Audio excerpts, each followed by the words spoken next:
Preparations are going really well, actually. We're having a great year. We've got 65 cyclists signed up, 3 weeks to the off tomorrow, and the weather's finally perked up and the snow's gone, so fingers crossed everybody will be fit and ready for the off. I think it is genuinely a fantastic thing to do.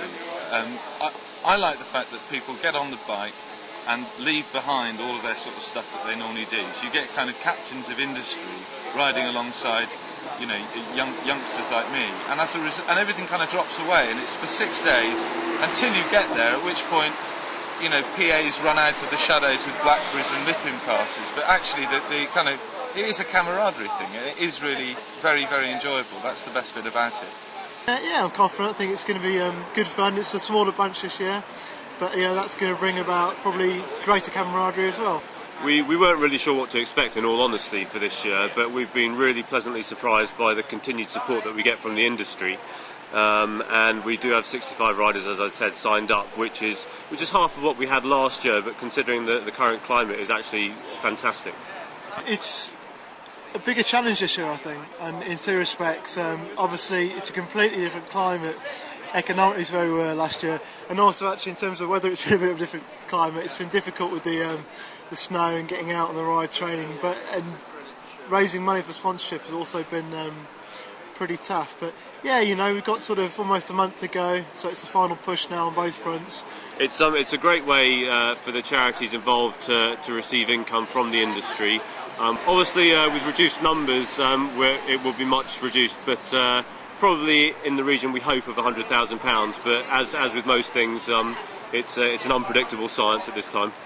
It's difficult to train for this, actually, because nothing really prepares you for riding 12 hours a day and sharing one chemical laboratory with 65 other men. I actually have been a bit of a regular. I noticed there were a few fair weather people coming out for the photo shoot this morning, and also a few people have got secret bikes at home as well, posh bikes that they bring out for occasions like this. And you see who the real cyclists are. Yes, 2 guys made it last year and did the whole distance. I think this year we may see the same number probably achieve it. The number of people who've said they're interested in trying to achieve it number about 10 out of the 65, but I'm sure by day 4 we'll be down to 2 or 3. And I hear you're maybe intending to do the whole 1,500 kilometres this year. Yes, that's absolutely right, Alex. I think it's pretty important to give our sponsors their sort of value for money, and I'm being sponsored by the mile.